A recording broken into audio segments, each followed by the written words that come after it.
मैं राजीव रंजन जी आपके पास आऊंगा। राजीव जी, एक बड़ा अहम सवाल है, ये 29 तारीख को जो आपकी बैठक होने वाली आपके संगठन की, उसको लेकर बड़ी चर्चा है। सुशील मोदी जी ने तो ट्वीट तक कर दिया, अजय आलोक जी की पूरी पार्टी, पूरे बिहार उनकी पूरी पार्टी की नजर है और उसी वजह से कई दावे ये कर रहे हैं। ये क्या कुछ होने वाला, कोई बड़ी बैठक है क्या, कुछ खास होने वाला है? कुछ अगर आप कहना चाहें, बताना चाहें। देखिए, सबसे पहले नीतीश कुमार जी ने भारतीय जनता पार्टी और एनडीए के नाभि स्थल पर प्रहार किया है, इनके ताबूत में आखिरी कील ठोकी है।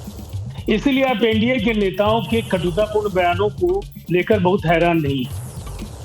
अब कई बार नसीहतें हम किनसे सुनते हैं?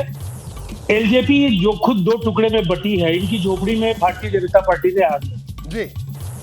इनकी पार्टी का जो ट्रैक रिकॉर्ड है, इतने बार अलायंसेज इन्होंने बदले कि नहीं याद भी नहीं, कपड़े बदलने से ज्यादा। तो अब सवाल है कि अब तो राजनीति में चूंकि नीतीश कुमार जी ने पूरे देश में जो कल तक ऐसा लगता नहीं था कि ये हो पाएगा, वो अविश्वसनीय कारनामा उन्होंने करके दिखाया। लोग आए, एक साथ चल रहे हैं और जहां उन्हें आवश्यकता पड़ी उन्होंने ये कहा भी कि समय नष्ट नहीं करिए, आगे बढ़ना है तो मिलकर के आगे बढ़ना है।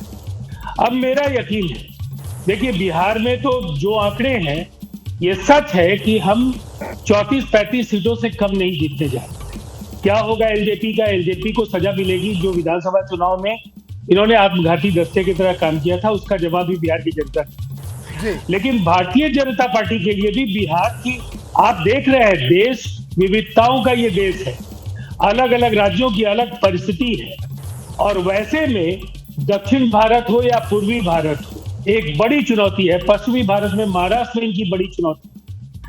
और मैं तो आज के विश्लेषण में, चूंकि वो विषयांतर होगा, नहीं तो ये 400 सीटों का जो ये 50% से ज्यादा की रणनीति पर ये काम कर रहे हैं, उससे ज्यादा बड़ा फरेब और झूठ नहीं है। मैं राज्यवार वो आंकड़े आपको दे दूंगा जहां इनके पसीने छूट जाएंगे। पिछले वोट प्रतिशत को राजीव जी रोकना चाहूंगा, विनोद अग्निहोत्री साहब कुछ कहना चाह रहे हैं। विनोद जी जल्दी से अपनी बात कहिए। मैं बात जोड़ूंगा कि बिहार की संवेदनशीलता को कांग्रेस पार्टी समझ रही है, इसीलिए कांग्रेस पार्टी ने मोहन प्रकाश को बिहार का इंचार्ज बनाया है। और चूंकि मोहन प्रकाश समाजवादी आंदोलन और लोकदल और जनता दल की राजनीति से निकले हुए हैं, उनके लालू जी और नीतीश कुमार से व्यक्तिगत बहुत से संबंध है। इसीलिए मैं कह रहा हूं कि वहां पर कुछ न कुछ कांग्रेस पार्टी अपनी भूमिका देख रही है। जी बिल्कुल। अजय आलोक साहब, अजय जी, राजीव रंजन जी बार बार जोर देकर कह रहे हैं कि आंकड़ा 35 तक जाएगा।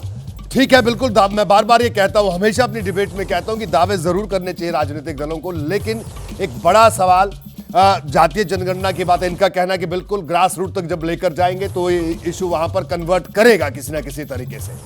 तो क्या भारतीय जनता पार्टी की अगर बात करें, तो मैं बार बार आपसे भी यही सवाल करना चाहूंगा कि जो जेडीयू की कमी है, उस कमी को आप कैसे पूरा करेंगे? अब देखिए, बिल्कुल अगर हम देखते हैं तो वो एक बड़ी कमी तो है, उस कमी को कैसे पूरा करेगी भारतीय जनता पार्टी या एनडीए?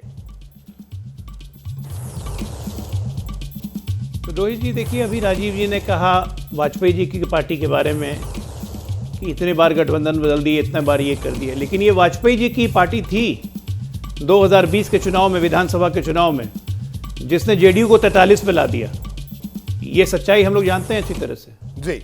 हम लोग सबको उस वक्त जेडीयू में ही थे। उसके बाद जो हुआ, इनकी पार्टी में टूट हुआ, परिवार में टूट हुई, वो अलग मैटर है जी। उसमें किसकी क्या भूमिका थी सबको पता है, लेकिन 43 पे जेडीयू का आना ये वाजपेयी जी की पार्टी की देन है और ये सच्चाई है। तो आप ये सोचिए कि फ्लक्चुएटेड मतदाता इतना होता है कि कोई पार्टी अगर कैंडिडेट दे देती है तो उसकी कमिटमेंट टुवर्ड्स जेडीयू खत्म होकर वो एलजेपी में चली जाती है।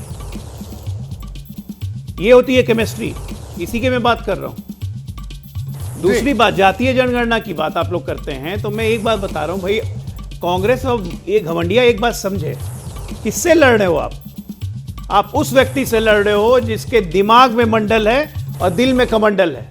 गया मंडल और कमंडल की राजनीति का जमाना, वो दोनों चीज संभाल के बैठा हुआ है नरेंद्र मोदी, जिसकी गारंटी है देश में, और उसकी गारंटी गांव के कोने के अंत में बैठा हुआ व्यक्ति भी मानता है कि हाँ, नरेंद्र मोदी की गारंटी है और हमें मिलेगा, क्योंकि आज तक मिलते आया है। बिहार में मैं बता रहा हूं आपको, 72 लाख प्रधानमंत्री के आवास बन चुके हैं, तो लोगों को विश्वास है कि हमें और भी घर मिलेंगे। बिहार में उज्ज्वला योजना के तहत 3.25 करोड़ गैस सिलेंडर बांटे गए हैं, लोगों को लगता है कि मिलेगा। किसान सम्मान निधि के तहत बिहार में 3.25 करोड़ किसानों को पैसे मिल चुके हैं, उनको लगता है मिलेगा। तो ये जब इक्वेशन आता है ना, गारंटी, विश्वसनीयता, बिल्कुल, नीयत, नेतृत्व, नेता। यानी अजय आलोक जी, आपका कहना है कि कहीं नहीं मोदी की टिकते गारंटी बिहार में चलेगी, ये आपको लगता है। एक बड़ा छोटा सा रिएक्शन, शशांक पटना से हमारे साथ लगातार जुड़े हैं। शशांक, माफी चाहूंगा आपके पास, बड़ी देर से आया हूं, आप बाहर ठंड में खड़े हैं। संक्षेप में जल्दी से वहां लोगों से जरूर पूछिए कि ये जातीय जनगणना का मुद्दा है, वो सोचते हैं बनेगा मुद्दा, या है उनके लिए, नहीं है। देखिए, सर्वे का रिजल्ट आया है, महागठबंधन को बढ़ा था, लेकिन बिहार सरकार जो जातीय गणना कराई है, इसका फायदा मिलेगा लोकसभा चुनाव में? पहले तो सबसे पहले जातीय जनगणना बिहार में नहीं करना, बिहार पहला राज्य बन गया है जातीय जनगणना करवाने में, तो ये आप पहले नहीं होना चाहिए जातीय जनगणना। और गठबंधन का सरकार तो नहीं आएगी, लेकिन केंद्र में क्या लग रहा है? केंद्र में तो जो राम को लाए हैं वही आएंगे। हमारे साथ और भी लोग हैं, क्या लग रहा है केंद्र में? एबीपी के सर्वे में तो महागठबंधन को बढ़त है, बिहार में आपको क्या लगता है, बिहार में बढ़त किसको रहेगा? बिहार में ऐसा लग रहा है जो गठबंधन बना है उसके हिसाब से गठबंधन को ही बिल्कुल बढ़त शशांक। रहेगा, लेकिन तेजस्वी रोजगार दे रहे हैं, जातीय गणना चलिए, सबका अपना अपना कराई। ठीक है। माफी चाहूंगा क्योंकि मुझे ब्रेक के लिए यहां पर रुकना है। शशांक, आपका बहुत बहुत शुक्रिया, और पूरा पैनल हमारे साथ मौजूद था, आप सबका बहुत बहुत शुक्रिया।